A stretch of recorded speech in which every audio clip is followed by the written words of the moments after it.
একবার একটা টান মারি, হ্যাঁ চিত্রে আছে এইটা টান মারি, আগে যেগুলো পরে বলছি। কারণ দুঃখের বিষয় হচ্ছে আমি আবার বলতেছি, আমি মাইক আবার চালু করি নাই, প্রায় কত 20 মিনিট মতো ক্লাস চলে গেছে। 20 মিনিট ক্লাস যাওয়ার পরে আমার মাইকটা চালু করছি, ধন্যবাদ। আগের যা পড়া গেছে গেছে, এখন এগুলো শোনো। দেখো ঘটনা হচ্ছে যে পিএন জাংশনের বৈশিষ্ট্য লেখো, পিএন জাংশনের বৈশিষ্ট্য লেখো, লেখো মানে হচ্ছে গ্রাফ। তো খ নম্বরে এটা করতে বলে, সবাই একটু একবার দেখে ফেলো। তো আমরা একটা ফরওয়ার্ড বায়াস দিছিলাম, প্রথমে কি বায়াস দিছিলাম, তো যদি তোমার এটা আসে খ নম্বরে যদি আসে তোমাকে কদ্দুর কদ্দুর করতে হবে সেটা মনে রাখবা। এখানে একটা ফরওয়ার্ড বায়াস দিবা, ফার্স্টে কি দিবা, চিত্র এই দুটো মুখস্থ আঁকে ফেলবা, প্রথমে দুটো মুখস্থ আঁকে ফেলবা, ঠিক আছে। একটা ফরওয়ার্ড বায়াস দিবা, ফরওয়ার্ড বায়াস দিলে কি হয়, এই যে পজিটিভগুলা পজিটিভকে তখন দেখবো যে পজিটিভকে এরকম আকর্ষণ করতেছে, নেগেটিভকে এরকম বিকর্ষণ করতেছে, পজিটিভকে বিকর্ষণ করতেছে না এরকম, পজিটিভকে বিকর্ষণ করতেছে, নেগেটিভকে বিকর্ষণ করতেছে, যার কারণে এখানের মধ্যে অটোমেটিক একটা ভোল্টেজ পাওয়া যাবে। এখানে কি পাওয়া যাবে, এটাকে বলে কাট ইন ভোল্টেজ। এটা কি বলে, কাট ইন ভোল্টেজ বা ইনার ভোল্টেজ। এখানে একটা লেয়ার থাকে, দেখো এখানে একটা লেয়ার থাকে, যেহেতু পিএন জংশন মানে মাঝখানে একটা ডিপ্লেশন লেয়ার ছিল না, যতই ভোল্টেজ থাকুক, যতই ফরওয়ার্ড বায়াস থাকুক, তখনও একটু সময় পর্যন্ত এখানে নিচে ভোল্টেজ দিছো, উপর দিয়ে আয় দিছো তড়িৎ প্রবাহ, একটু সময় পর্যন্ত তাদের মধ্যে তড়িৎ প্রবাহ হয় না। ওই যতটুকু পর্যন্ত সে তার সম্ভ্রম রক্ষা করে ততটুকু পর্যন্ত ভোল্টেজকে কি বলা হয়, কাট ইন ভোল্টেজ বা ইনার ভোল্টেজ। এরপরে হঠাৎ করে যখন ওই ডিপ্লেশন লেয়ারটা ভেঙে যায়, তখন ওদের মধ্যে তড়িৎ প্রবাহ তুমুল আকারে শুরু হয়, তখন উচ্চমানের একটা তড়িৎ প্রবাহ পাওয়া যায়, শেষ। 2 নম্বর হচ্ছে যে এবার যদি রিভার্স বায়াস দাও, রিভার্স বায়াস কিভাবে দিবা, জাস্ট ব্যাটারির প্রান্তগুলো চেঞ্জ করে দিলে হবে, নেগেটিভ এদিকে রাখলা, পজিটিভ এদিকে রাখলা। যদি এটা কইরা ফেলো তখন হবে কি, এই যে একটা নেগেটিভ এদিকে রাখছো এবং পজিটিভ এদিকে রাখার কারণে তখন এই যে দিকটা আমি লাল চিহ্ন দিয়ে দেখেছি, তখন এই নেগেটিভ এই পজিটিভকে এদিকে টানবে, এই নেগেটিভ এই পজিটিভকে এদিকে টানবে, আর এই পজিটিভ এই নেগেটিভকে এদিকে টানবে। তখন তাদের মধ্যে এখানে মাঝখানে কোনো তড়িৎ প্রবাহ থাকার প্রশ্নই ওঠে না। কিন্তু যখন আমরা এই ভোল্টেজের মান বাড়াতে থাকবো, বাড়াইতে একটা নির্দিষ্ট সময় পরে গিয়ে যতটুকু ভোল্টেজ বাড়ানোর পরে, ওই ভোল্টেজের নাম হচ্ছে বিনাশী ভোল্টেজ বা জেনারেল ভোল্টেজ। বিনাশী শব্দ থেকেই পাচ্ছ কিন্তু নাম, মানে ধ্বংস করে ফেলে। কি ধ্বংস করে ফেলে, ওই ডিপ্লেশন লেয়ারটা ধ্বংস করে ফেলে।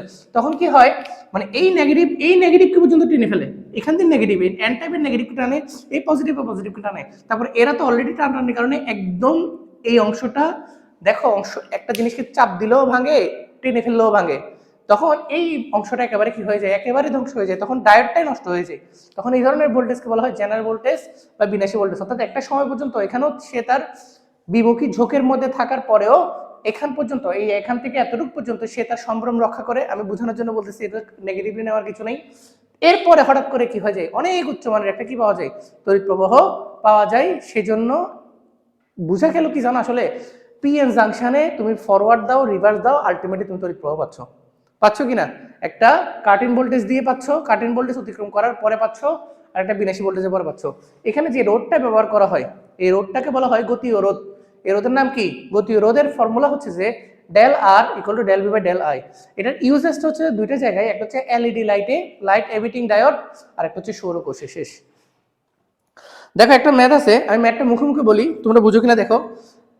দূরেই ম্যাথ এগুলো আসলে গ নাম্বার আসলে তো খুশি হয়ে যাবে, লাভ দিবে একটা, যদি সেমিকন্ডাক্টরে প্রশ্ন হয়। ম্যাথ আসলে, স্পেশালি ম্যাথ আসলে এত সহজ। বলছে পিএন জাংশনের সম্মুখে যোগের ক্ষেত্রে বিভব পার্থক্য 0.8 ভোল্ট, এর জন্য তড়িৎ প্রবাহ 20 মিলি অ্যাম্পিয়ার হলে, এই যে এখানে আমরা একটা অ্যাম্পিয়ার রাখছি না, এটাও বলি নাই, মিলি অ্যাম্পিয়ার পরিমাপ করতে পারি, এরকম একটা অ্যামিটার রাখছি, একটা ভোল্ট মিটার রাখছি, কি রাখছি, ভোল্ট মিটার। তো হলে গতীয় রোধ কত, তাহলে আর ইকুয়াল টু কত, বি বাই আই। আনসার কত, 0.8 ডিভাইডেড বাই 20 এম্পিয়ার, মানে 20 ইন্টু 10 ইনভার্স 3, শেষ আনসার যা হয়েছে। তো আরেকটা কোয়েশ্চেন বলছে, এটা ইম্পর্টেন্ট বলছে, চিত্রে প্রদর্শিত বর্তনীতে প্রবাহ মাত্রা নির্ণয় করো, অর্থাৎ আয় নির্ণয় করো। আমি একটু করে লিখি, এটা বলছে আয় নির্ণয় করো, আয় হোয়াট ইজ ইকুয়াল টু, মানে আয় কত। আচ্ছা, তো কি দেওয়া আছে স্যার, বলছে যে দেওয়া আছে ই ইকুয়াল টু 3 ভোল্ট, ই মানে তড়িৎ চালক শক্তি, ই কত, 3 ভোল্ট। এই যে ই, এটা কত ভোল্ট, 3 ভোল্ট। তারপরে কাট ইন ভোল্টেজ দেওয়া আছে প্রশ্নে বলা আছে কাট ইন ভোল্টেজ, তাহলে ফরওয়ার্ডে আছে নাকি রিভার্সে আছে, ফরওয়ার্ডে আছে। কাট ইন ভোল্টেজ হয় কোথায়, ফরওয়ার্ডে হয়, 0.6 ভোল্ট। কাট ইন ভোল্টেজ হচ্ছে কত ভোল্ট, 0.6 ভোল্ট পর্যন্ত সে তার সম্ভ্রম রক্ষা করবে, সে নিজেকে কখনোই তড়িৎ প্রবাহ হইতে দিবে না, কিন্তু একটা সময় গিয়ে দিবে। তাহলে প্রশ্ন করলো যে কি, প্রশ্ন তো করছে আয় নির্ণয় করো, পাশে একটা চিত্র দেওয়া আছে, চিত্রের মধ্যে আর দেওয়া আছে 100 ওহম, পাশে একটা চিত্র দেওয়া আছে, এই কোশ্চেনের চিত্রে আর এর মধ্যে আর দেওয়া আছে 100 ওহম। তোমরা আই কি জানি, আই ইকুয়াল টু ভাই বলো তো, এখানে তো ডেল আই ইকুয়াল টু কত, বি বাই আর না, সূত্র তো একটাই, বি ইকুয়াল টু আই আর, বুঝেন নাই, ডেল আই ইকুয়াল টু কত, ডেল বি বাই ডেল আর। সমস্যা হচ্ছে ডেল বি কত, যেহেতু কাট ইন ভোল্টেজ 0.6, তাহলে অর্ধ পর্যন্ত তড়িৎ প্রবাহ পাচ্ছি না, পাচ্ছি, তাহলে 3 ভোল্ট থেকে 0.6 বাদ দাও, বাড়তি যত ভোল্ট থাকবে ওই ভোল্টের জন্য আমরা তড়িৎ প্রবাহ পাবো। কথাটা বুঝছো? অর্থাৎ 2.4 ভোল্ট, 2.4 ভোল্ট হচ্ছে তোমার এখানে ডেল বি এর মান, 2.4 ডিভাইড বাই আর হচ্ছে 100, খেলা শেষ, যা আছে তা। বুঝতেছো? এই দুইটা ম্যাথ এখানে ছিল, এই টপিকের উপর ছিল, একসাথে করে দিলাম। চলো আমরা আমাদের আজকের মেইন টপিক সেটা হচ্ছে রেকটিফায়ার, যেটা কয় নাম্বারের প্রশ্ন, গ বা ঘ, বলছিলাম না একটা গ বা ঘ এর প্রশ্ন আজকে করাবো, সেটা হচ্ছে এটা। চলো এটা আমি আজকে করাবো, ম্যাথ দরকার একটু লেটে শুরু হবে, কোনো সমস্যা নেই, ফলাফল এমন আসা নেই, আসুক। তো গ বা ঘ এর জন্য সবচেয়ে ইম্পর্টেন্ট সেটা হচ্ছে রেকটিফায়ার, এটা আমি আজকে করি। তো গ বা ঘ এর জন্য এটা গ বা ঘতে আসবে একটা প্রশ্ন, সেটা হচ্ছে রেকটিফায়ার। এই চ্যাপ্টারে গতকালকে লিখছিলাম না, রেকটিফায়ার লিখছি না? রেকটিফায়ার গতকালকে লেখা 4টা টপিকের মধ্যে একটা টপিক হচ্ছে রেকটিফায়ার। রেকটিফায়ার কি করে? রেকটিফায়ার কি নাউন, রেকটিফায়ার করে কি? রেকটিফিকেশন করে। রেকটিফিকেশন অর্থ কি? একমুখীকরণ। আমরা অলওয়েজ মনে রাখবো রেকটিফায়ার রেকটিফিকেশন করে, আর রেকটিফিকেশন মানে হচ্ছে একমুখী, এখানে তো কারক দিব কিন্তু একমুখীকরণ। রেকটিফিকেশন মানে কি? একমুখীকরণ। তো একমুখী মানে কি? এটা কি নিয়ে কাজ? আধান নিয়ে কাজ, তড়িৎ প্রবাহ নিয়ে কাজ, ঠিক কি না? তাহলে এসি কে ডিসি করে, এগুলা এমসিকিউর জন্য মারাত্মক হট টপিক। বুঝতেছো কিছু? রেকটিফায়ার কি করে? এসি কে কি করে? ডিসি করে। অল্টারনেটিভ কারেন্টকে ডিরেক্ট কারেন্টে নিয়ে যায়, অল্টারনেটিভ কারেন্ট থেকে, অল্টারনেটিভ কারেন্ট দেখতে কেমন? দিক পরিবর্তিত প্রবাহ দেখতে কেমন? এই এরকম। আর ডিরেক্ট কারেন্ট দেখতে কেমন? এই এরকম, মানে নেগেটিভ দিকে কোনো কি নাই, মান নাই, অথবা হয় উপরের দিকে, না হয় নিচের দিকে, একদিকে। Direct current. আমাদের বাসা বাড়িতে এখন যেটা চলছে সেটা কি কারেন্ট? Direct current. বুঝতেছো ব্যাপারটা? তো এই এসি কে কি করে বলো? ডিসি করে। এগুলো আগে জেনে রাখবা, একটু তাড়াতাড়ি করে বলি। তাহলে রেকটিফায়ার কিভাবে বানাবো? রেকটিফায়ার আমাদের পরীক্ষায় প্রশ্ন আসে, রেকটিফায়ারের কার্যপ্রণালী ব্যাখ্যা করো। এখান থেকে ম্যাথ খুবই কম আসে, যদি বাংলা কোশ্চেন আসে এগুলো আসবে। ডিরেক্ট বলবে রেকটিফায়ারের কার্যপ্রণালী ব্যাখ্যা করো, তোমাকে স্পেসিফিক বলে দিবে রেকটিফায়ার কয় প্রকার? 2 প্রকার। মনে রাখবা রেকটিফায়ার কয় প্রকার? 2 প্রকার। নাম হচ্ছে অর্ধ তরঙ্গ রেকটিফায়ার, নাম হচ্ছে কি বলতো? অর্ধ তরঙ্গ রেকটিফায়ার, আর একটা হচ্ছে পূর্ণ তরঙ্গ রেকটিফায়ার। রেকটিফায়ার 2 প্রকার, একটা হচ্ছে অর্ধ তরঙ্গ রেকটিফায়ার, আর একটা হচ্ছে পূর্ণ তরঙ্গ রেকটিফায়ার। অর্ধ তরঙ্গকে কি বলা হয়? আচ্ছা না, অর্ধ তরঙ্গ পূর্ণ তরঙ্গ পর্যন্ত আছে। তাহলে অর্ধ তরঙ্গ রেকটিফায়ার আর পূর্ণ তরঙ্গ রেকটিফায়ার কি সেটা দেখবা। পূর্ণ তরঙ্গ রেকটিফায়ার আছে, আবার আরেক ধরনের রেকটিফায়ার যেটা সবচেয়ে বেশি পরীক্ষায়, মানে যদি বলো যে পরীক্ষায় যেটা আসে সেটা আসলে এগুলো না, পরীক্ষা আসে ব্রিজ রেকটিফায়ার। পরীক্ষা আসে কি? Bridge rectifier. মানে যদি বলো যে সবচেয়ে ইম্পর্টেন্ট যেটা পরীক্ষায় আসবে রেকটিফায়ার, তো সবগুলো রেকটিফায়ার, সেটা হচ্ছে ব্রিজ রেকটিফায়ার। আর ব্রিজ রেকটিফায়ার একটা কি ধরনের রেকটিফায়ার? পূর্ণ তরঙ্গ রেকটিফায়ার। ব্রিজ রেকটিফায়ার কি ধরনের রেকটিফায়ার? পূর্ণ তরঙ্গ রেকটিফায়ার। মানে পূর্ণ তরঙ্গ রেকটিফায়ারের একটা উদাহরণ হচ্ছে ব্রিজ রেকটিফায়ার। বুঝতেছো আমার কথা? পরীক্ষায় ওইটাই আসে। তো আমরা চলো অর্ধ তরঙ্গ রেকটিফায়ারটা রেকটিফিকেশন করে কিভাবে সেটা একটু করে দেখানোর চেষ্টা করি। দেখো আমি একটা এসি কারেন্ট নিলাম, এখানে যে কারেন্টের উৎসটা ঢুকতেছে সেটা হচ্ছে এসি। এখানে একটা ডায়োড দিলাম, কি ডায়োড বলতো? এটার নাম কি বলতো? ভেরি গুড, কারণ ত্রিভুজ আগে দিছি, এন পরে দিছি। এটা ত্রিভুজটাকে হচ্ছে যে পি, আর লম্বা দাগটাকে বলা হয় এন। তাহলে এটা হচ্ছে কি ডায়োড? পিএন একটা জাংশন বা পিএন একটা ডায়োড। তারপর আমরা এখানে একটা মনে করো রোদ তো একটা দিই ভাই, রোদ দিয়ে তো মনে করো জানো কি করে, রোদ একটা লাগে, একটা সার্কিটের মধ্যে রোদ লাগে, কোন একটা ডিভাইস কিছু না কিছু থাকে, ঠিক আছে? তো এই পয়েন্টটাকে আমরা মনে করে ধরতেছি কি আউটপুট, এটা হচ্ছে ইনপুট, এটা হচ্ছে কি কারেন্টটা ঢুকতেছে, এই যে এখানে ইনপুট দিক যে কারেন্ট ঢুকতেছে, আর এখানে যে কারেন্ট ঢুকতেছে এটা আমি পরিমাপ করবো মনে করো। একটু এখন আমরা কি নিয়ে আলোচনা করতেছি? অর্ধ তরঙ্গ রেকটিফায়ার। তো এসি কারেন্ট ঢুকতেছে, ঢুকতেছে কি কারেন্ট? ধরো এটা আমি দেখালাম এসি কারেন্ট ঢুকতেছে, এখন যেটা বেরোবে সেটা দেখাবো, সেটা তোমরাই দেখবা, একে দেখবা ঘটনা কি ঘটে। তখন যখন এসি ঢুকে, এসির এই পয়েন্টগুলোকে একটা নাম দাও। এই পয়েন্টের নাম হচ্ছে এ, বি, সি, ডি। বুঝতেছো? আমি 4টা পয়েন্টের নাম দিলাম, এ, বি, সি, ডি, ই মনে করো। হ্যাঁ, ওই যে কিসের পয়েন্ট বুঝো তো? এই যে তোমার এই যে তরঙ্গের স্টার্টিং এন্ডিং পয়েন্ট, এ বি সি ডি ই, দেখতেছো? বুঝতেছো জিনিসটা? এগুলোতে টুক করে মাথা ঢুকে গেলে খেলা শেষ। এরপরে তোমার আর আর বোঝা লাগবে না ইনশাল্লাহ। তারপরে তুমি বানায় বোনায় তুমি তুমি দুনিয়াদারি লিখে ফেলতে পারবা, জাস্ট কনসেপ্টটা মাথায় ঢুকতে পারলেছে। এটা পিএনডিসি, তখন এসি ঢুকবে। হ্যাঁ, নর্মালি মনে রাখবে এসি কারেন্ট জীবনে কখনো এভাবে ঢুকতে পারে না।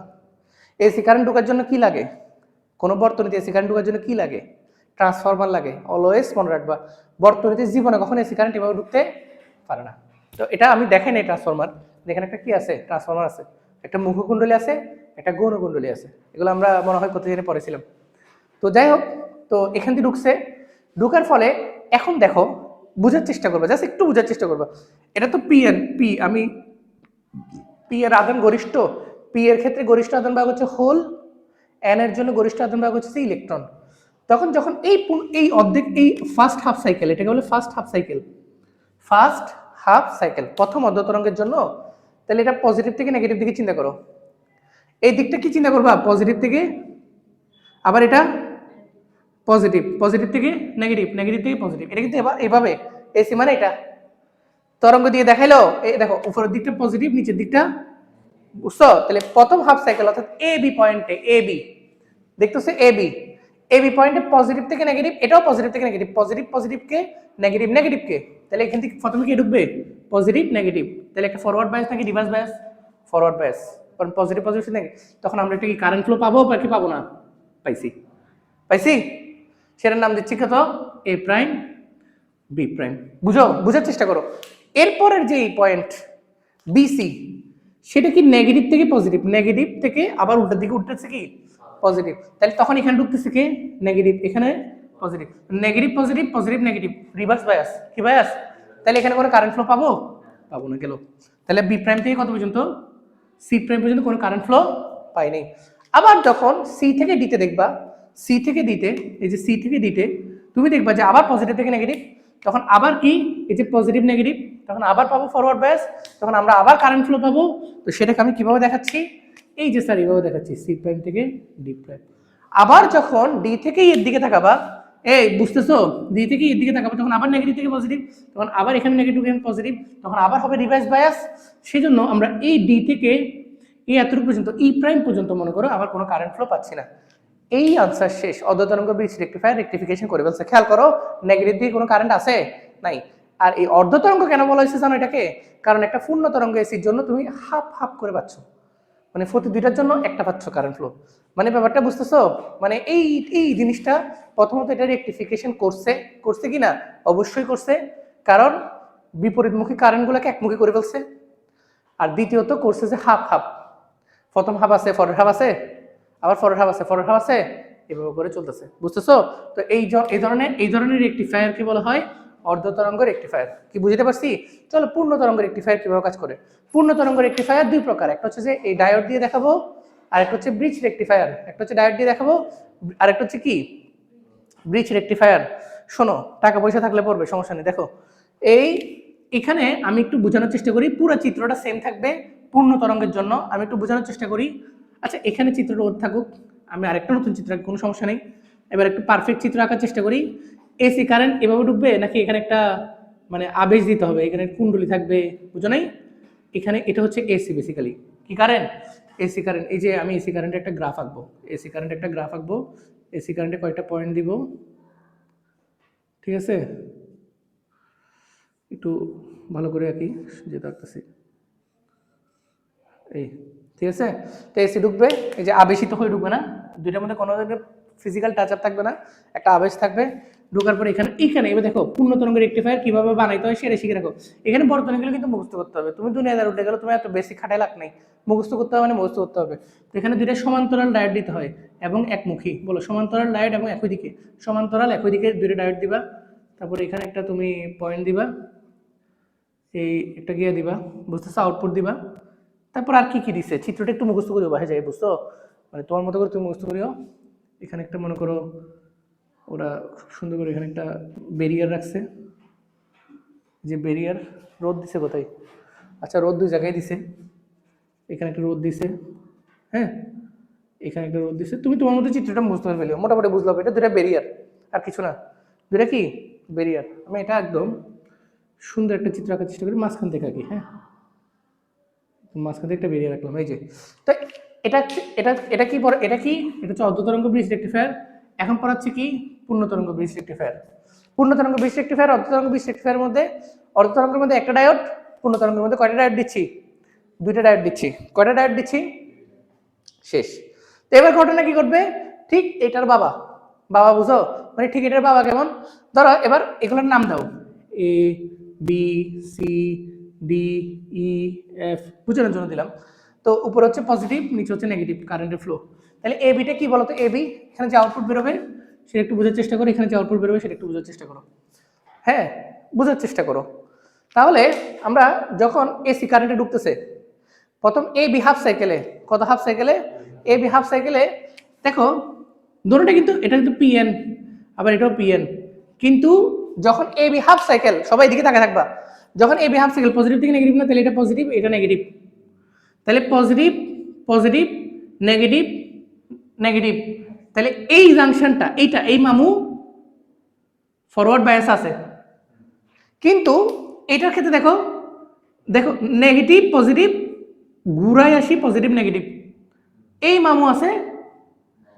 তাহলে আমি এভাবে লিখি, প্রথম ক্ষেত্রে এটা ফরওয়ার্ডে, এটা রিভার্সে, ঠিক কি না?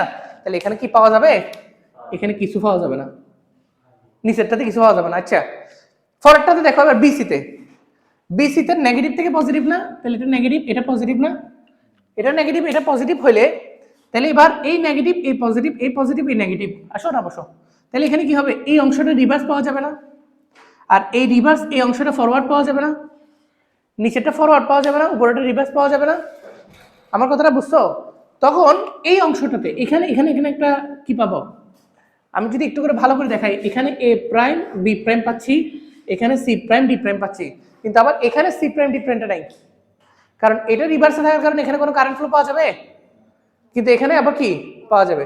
আবার যখন ডিইতে যাবা, ডিইতে 3 নাম্বারটা দেখাই বুঝবা, ডি থেকে ইতে যাবা, যখন পজিটিভ থেকে আবার নেগেটিভ দিকে যাবা, পজিটিভ থেকে আবার নেগেটিভ দিকে যাবা, তখন এটা আবার ফরওয়ার্ডে যাচ্ছে গা, কিন্তু এইট মামু আবার রিভার্সে যাচ্ছে গা। বুঝতেছো ফরওয়ার্ড রিভার্স কেন? পজিটিভ পজিটিভ নেগেটিভ, এই ঘুরে আসে নেগেটিভ, তাহলে ফরওয়ার্ড, নেগেটিভ পজিটিভ এই পজিটিভ এই ঘুরে আসে নেগেটিভ, তাহলে রিভার্স। তো যার কারণে এখানে আবার কারেন্ট ফ্লো পাবো, এই অংশটাতে আবার কারেন্ট ফ্লো পাবো সি প্রাইম ডি প্রাইম, কিন্তু এই অংশটাতে আবার আমরা আবার কোনো কারেন্ট ফ্লো পাবো না, D prime A prime B prime C prime. তো আমি কি বুঝলাম? আমি যদি এতটুকু আঁকি, এতটুকু দেখছো, কিন্তু এটা দুইটা সমান্তরাল লাইট, আমরা তো টোটাল কারেন্টটা একসাথে পাবো। আবার এই দুটোটাকে যুক্ত করে একটা গেট, আমরা একটা অর গেট দিয়ে দিব। আর কি কি গেট দিয়ে দিব? একটা অর গেট দিয়ে দিলে তখন আমরা পূর্ণ একটা একটা কারেন্ট ফ্লো এরকম পাবো না? বলো তো এটা পাইছি কিনা? সরি সরি, বলেছে আমার, হ্যাঁ অবশ্যই বলেছে। আমি তো আবার এসি এসি কেসি বানাইছি, তো এইরকম একটা পাইছি, এরকম একটা পাইছি, এরকম একটা পাইছি না? এই দুইটা পাইছি এখান থেকে, আর এটা পাইছি এখান থেকে, পাইছি না? টোটাল কারেন্ট ফ্লোটা তো একমুখী হয়ে গেছে। এবং এটা কি পূর্ণ তরঙ্গ নাকি অর্ধ তরঙ্গ? এটা পূর্ণ তরঙ্গ পাচ্ছি না। দেখো এখানে অর্ধেক অর্ধেক করে পাইছিলাম, একটা ডায়োড দেওয়ার কারণে দুইটা ডায়োড দিলে পূর্ণ তরঙ্গ পাচ্ছ, ডাবল ডাবল পাচ্ছ সমান্তরাল। আমি কি বুঝতে পারছি? এইটা পূর্ণ তরঙ্গ রেকটিফিকেশন, এটা হচ্ছে যে অর্ধ তরঙ্গ রেকটিফিকেশন। আর পূর্ণ তরঙ্গের আরেকটা উদাহরণ হচ্ছে যে ব্রিজ রেকটিফিকেশন। ব্রিজ চিনো? ব্রিজ, তোমরা ব্রিজ শব্দটা জীবনে পড়ছো? পড়ছো কোথায়? বলছো চলতরিতে পড়ছো, হুইটস্টোন ব্রিজ। এটা হচ্ছে সেই ব্রিজ রেকটিফিকেশন। তো এই সার্কিটগুলো মানে আমরা এখানে ডাইরেক্ট কিভাবে দিচ্ছি? সমান্তরাল দিচ্ছি না, ব্রিজ করেও আবার কি করা যায়, দেখানো যায় যে ব্রিজ করেও পূর্ণ তরঙ্গ পাওয়া যায়। আজকে আমি আর দেখাচ্ছি না, নেক্সট ক্লাসে অনেক ফলাফল আসবে, ওইটা এটার সাথে আবার রিলেশন হয়ে যাবে ইনশাল্লাহ, তখন দেখা দিব। কিন্তু আমাদের গ নাম্বারের জন্য যে কনসেপ্ট একটা প্রথমটা, সেটা এখনো শেষ হয় নাই, মানে এগুলোর থেকেও আসতে পারে। আর যদি স্পেসিফিক ব্রিজ প্রশ্ন উল্লেখ করি, তাহলে তোমাকে তো ব্রিজটা আঁকতে হবে। এটা হচ্ছে আমাদের এই অধ্যায়ের 4টা ইম্পর্টেন্টের মধ্যে একটা। বলো তো, একটা যদি এটা হয়, বাকি দুইটা কি, বাকি তিনটা কি কি কি বলছিলাম গতকালকে বলছিলাম? একটা হচ্ছে ট্রানজিস্টর অ্যাম্প্লিফায়ার হিসেবে, ট্রানজিস্টর সুইচ হিসেবে, এগুলো বুঝতে হবে। 3 নাম্বার হচ্ছে যে সংখ্যা পদ্ধতি লজিক গেট, এগুলো পরীক্ষায় ম্যাথ হিসেবে আসে। ন্যান্ড গেট, নর গেট, কেন সার্বজনীন গেট বলা হয়, এগুলো হাবিজাবি। ঠিক আছে, ধন্যবাদ।